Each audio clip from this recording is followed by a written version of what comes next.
Again, I'm a turfgrass science major, and my favorite thing with strawberries is probably just a strawberry smoothie. My name is Savannah Spores. I'm a business major, and my favorite strawberry treat is either chocolate covered strawberries or dried strawberries. Hi, my name is Avi Nail. I'm also a business major, and my favorite strawberry treat is dark chocolate covered strawberries. Hi, my name is Elisa Bibb. I'm a computer science major. My favorite strawberry dessert is probably strawberry shortcake.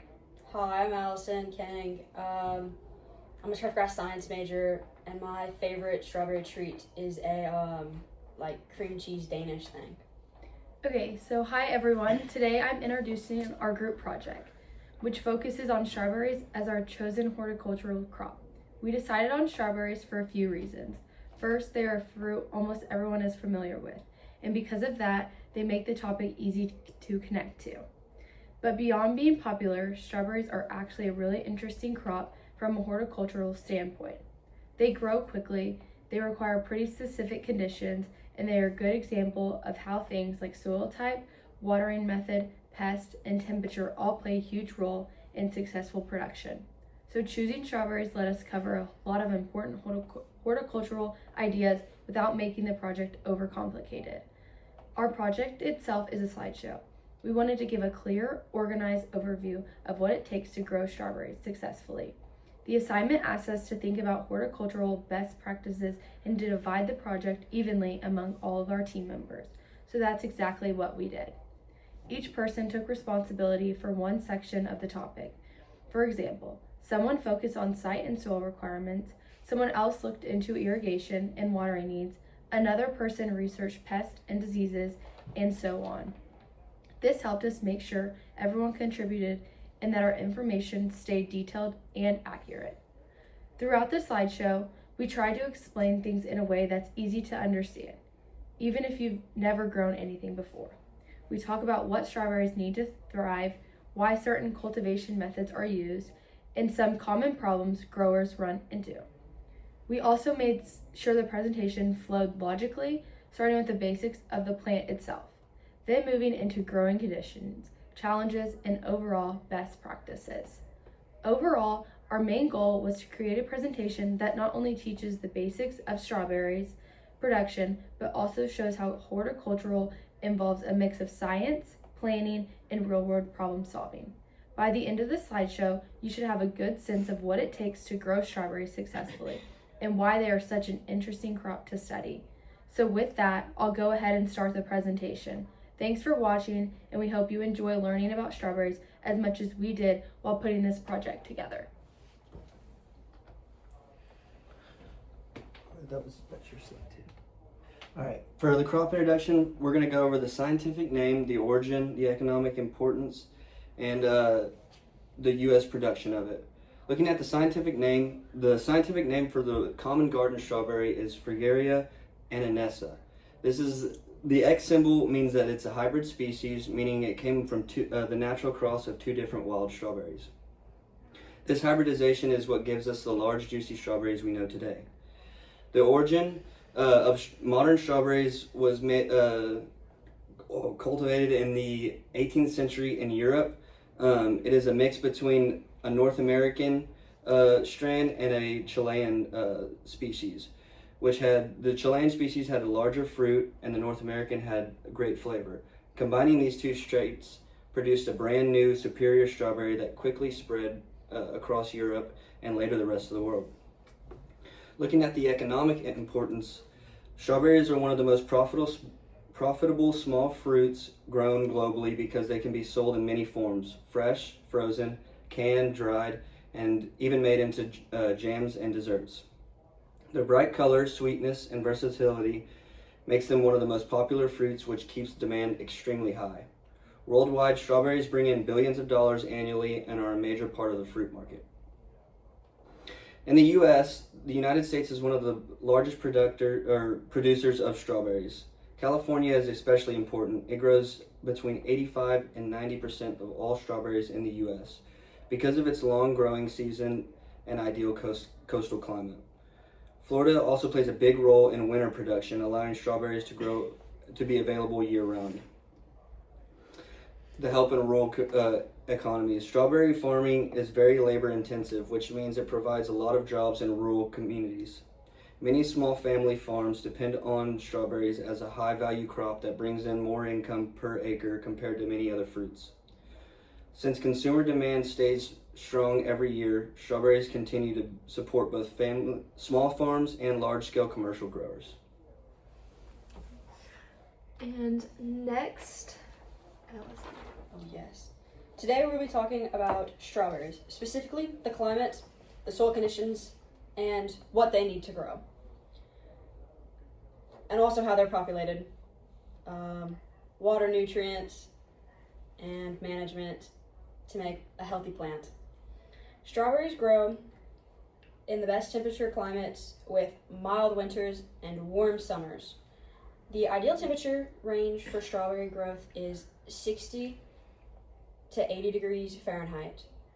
While strawberries can tolerate light frost and extreme heat, this does stress the plant and reduces the fruit size, which decreases the overall yield. They require full sun, meaning at least 8 to 6 hours of sunlight each day for maximum fruit production. In terms of soil, strawberries prefer well draining, which means sandy or loomy soil. The soil should be rich in organic matter and have a slight acidic pH between 5.5 and 6.5. Good draining soil is essential to strawberries because they do not stand water. When the soil is waterlogged, it can cause the plant roots to rot or have other fungal diseases that damage or kill the plants. Many growers can use raised beds to improve drainage and aeration of the soil. Strawberries are commonly propagated using runners called stolers. These are horizontal stems that grow out from the main plant and form new roots at the nodes of the plants. When the runners touch the ground, it develops roots that become the new independent strawberry plants. This is the most common method of propagating. You can also use the seeds from the strawberries, but that's not the most common way because it's slower in commercial use. Some plants, tissues, culture is used to product disease-free plants for large-scale agriculture. The water management is extremely important for strawberries. They require constant moisture during flowering and fruit development. On average, strawberry plants need about 1 to 2.5 inches of water per week. Drip irrigation is the most effective method because it delivers water straight to the roots without getting the leaves wet. This helps reduce risk of fungal diseases, and overwatering should be avoided because it causes root problems and poor fruit quality. Nutrient management is essential for healthy strawberry plants.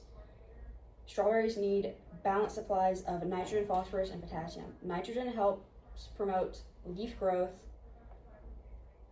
while phosphorus supports strong root development, and potassium improves the overall fruit quality. Too much nitrogen, however, gives excessive leaf growth with fewer fruit development. Many growers add organic fertilizer or compost before planting and then use balanced fertilizers throughout the growing season with results of the soil test. In conclusion, strawberries require specific climate, soil conditions, carefully propagated methods, and proper water and nutrients to grow successfully. When these needs are met, strawberry plants will produce beautiful bushes of strawberries and high quality, flavorful strawberries. Thank you. And now moving on to crop management. Do you want to switch places really quick? So strawberries have a lot of pests and diseases, but some of the pests include aphids, spider mites, thrips, and slugs. And these all transfer diseases from one strawberry plant to the other, and they basically eat at the sap within the plant and decrease its ability to do photosynthesis activities. And then the slugs are more likely to eat at the fruit, so the strawberry, rather than the stem or the leaves. And then common diseases are powdery mildew, gray mold, and root rot. And something about strawberries is that a lot of their issues come from too much moisture.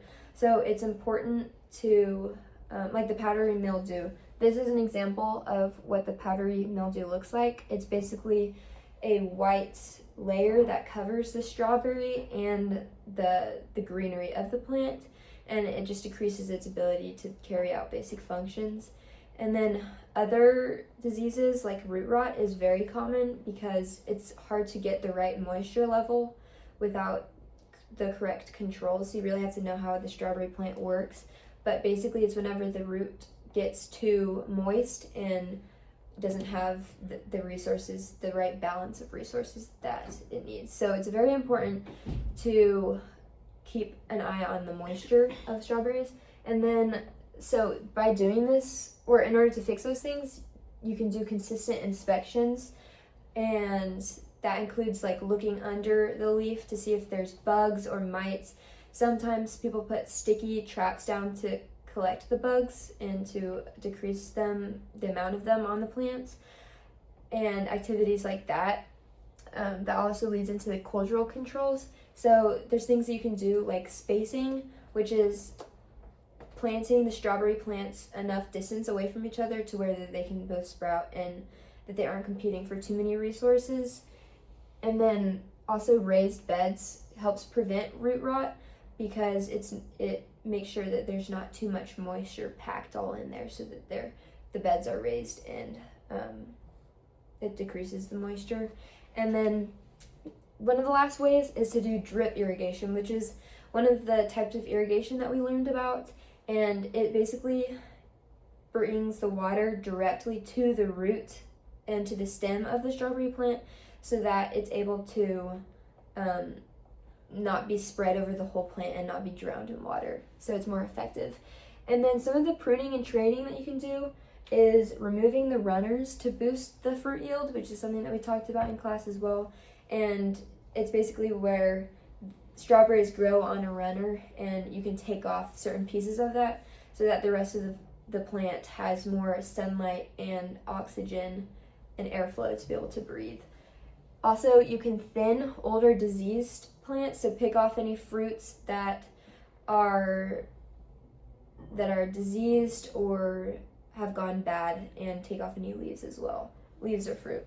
And then the post-harvest renovation, basically you have a plant like this, and after harvest, in order to prepare for a new season, you typically trim it off above the root so that the next round of plants can grow. Moving on to harvest and post-harvest practices. Strawberries are considered non-climacteric fruits. This means that they don't continue to ripen after they've been picked.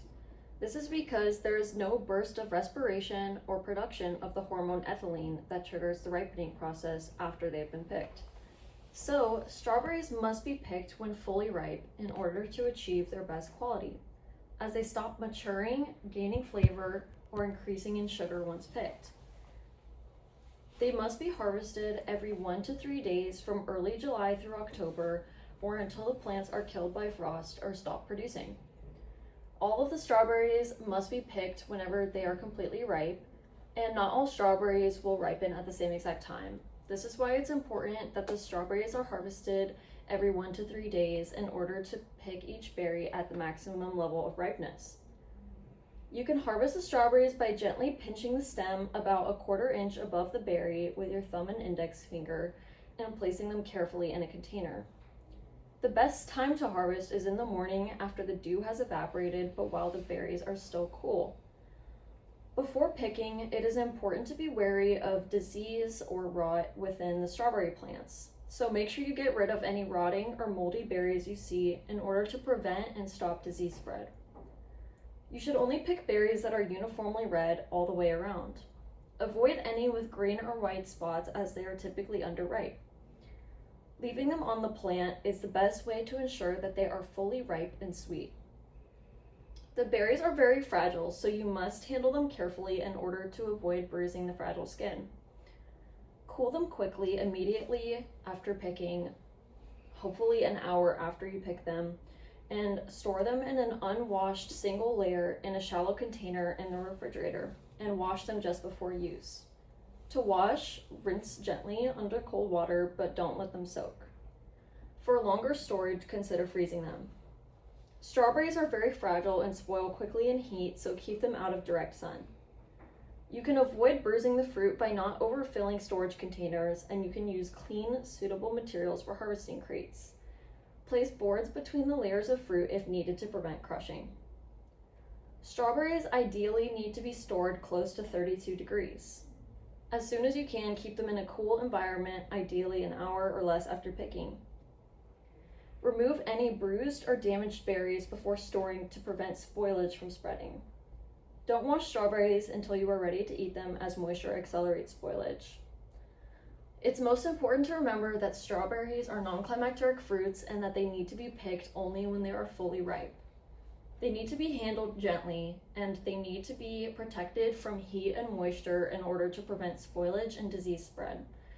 Store them in a cool container where they're properly separated and close to 32 degrees in order to maximize freshness during transport and storage after harvesting. In conclusion, strawberries turn out to be a great crop to study because they highlight so many important horticultural concepts in a simple and understandable way. Through our slideshow, we looked at the basic requirements strawberries needed to grow, like the right soil, sunlight, irrigation, and temperature. And we also explored some of the common challenges growers face, such as pests, diseases, and environmental stresses. By dividing the project into sections, each team member was able to dig deeper into one part of strawberry production, which helped us put together a more complete and accurate presentation. Overall, this project showed us how much planning and care goes into producing even a small fruit like a strawberry, and how horticultural best practices make a huge difference in the final result. Thank you for watching our presentation. We hope you learned something new about strawberries and gained a better appreciation for the science and management behind growing them. And then we would also like to point out our use of Gamma AI. So we all created the content on all of the slides using the information in the class, but then we used AI to create the visually appealing part. So it just kind of organized the presentation in an appealing way, but we did the content part. So that concludes our presentation. Thank you. Thank you. Thank you.